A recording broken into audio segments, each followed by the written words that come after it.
Hello बच्चों, let's see this question. It say that two similar springs P and Q have spring constant Kp and Kq such that Kp is greater than Kq. They are stretched first by the same amount in case 1 and by the same force in case 2 or B case. The work done by the spring Wp and Wq are related in case 1 and case A and case B respectively. Four options are given और ये question 2015 में पूछा गया था. इसको solve करने के लिए जो हमारा की कॉन्सेप्ट होगा,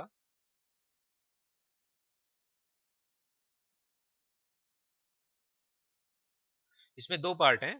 फर्स्ट पार्ट है हमें कैलकुलेट जो करना है वो हमें निकालना है relation between the work done, जो कि यहाँ पर ऑप्शंस में दिख ही रहा है हमें, और साथ में रिलेशन विद के एंड एक्स, और साथ में है फोर्स. इन सब के बीच में ही हमें सारा कैलकुलेशन देखना है. अब केस वन जो है, जिसको केस ए बोला है, यहाँ पे केस ए जो है उसमें हमें बोला है कि they are stretch same amount. तो मतलब हमें x a equal to x b दिया हुआ है, दोनों को सेम स्ट्रेच किया है. वर्क डन हमें कैलकुलेट करना है, और के क्वेश्चन में गिवन है के के बारे में, स्प्रिंग कांस्टेंट. तो ऐसा फॉर्मूला देखना है जिसमें वर्क डन के और एक्स का यूज आता हो. तो यहाँ पर हमारा फॉर्मूला होगा हाफ के इंटू एक्स स्क्वायर. इससे हम ट्राई करेंगे. सेकंड जो है बी पार्ट है, इस बी पार्ट में जो इंफॉर्मेशन है वो हमें कैलकुलेट करना है फोर्स से रिलेटेड, क्योंकि क्वेश्चन में बोला है कि सेम फोर्स है. तो वर्क डन का ऐसा फॉर्मूला जिसमें फोर्स आता हो वो हमें देखना है. तो वर्क डन का जो हमारा जनरल फॉर्मूला है वो है के एक्स स्क्वायर. इसमें के इंटू एक्स जो है ये है फोर्स. के इंटू एक्स को हम लिख सकते हैं फोर्स.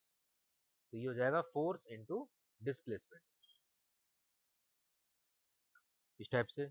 सेकंड हम लिख सकते हैं इसी फॉर्मूले को, अगर हम f equal to k x relation से एक्स को हटा दें then it will be f square upon 2k. तो ये डिफरेंट डिफरेंट टाइप से हम वर्क डन के फॉर्मूले ऐसे लिख सकते हैं. First type, second type and third type. अलग अलग क्वेश्चन में अलग अलग स्ट्रेटेजी यूज आती है. तो इस क्वेश्चन के लिए देखते हैं हम. फर्स्ट ऑफ ऑल हम ए केस देखेंगे. फर्स्ट केस, तो फर्स्ट केस में जो है हमारा ए केस में वर्क डन हमें कैलकुलेट करना है. Work done of P divide by work done of Q हम निकालेंगे. हाफ कैंसिल आउट हो जाएगा. It will be K P X P square divide by K Q X Q square. X square will cancel and K का relation given है that K P is greater than k q. तो P का value ज्यादा है तो ये work done भी greater than 1 होगा. So we can say work done of P is greater than work done of Q. तो केस ए में ये हमारा आंसर होगा.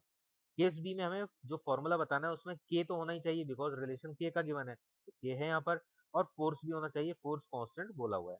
तो ये थर्ड फॉर्मूला हम यूज में लेंगे.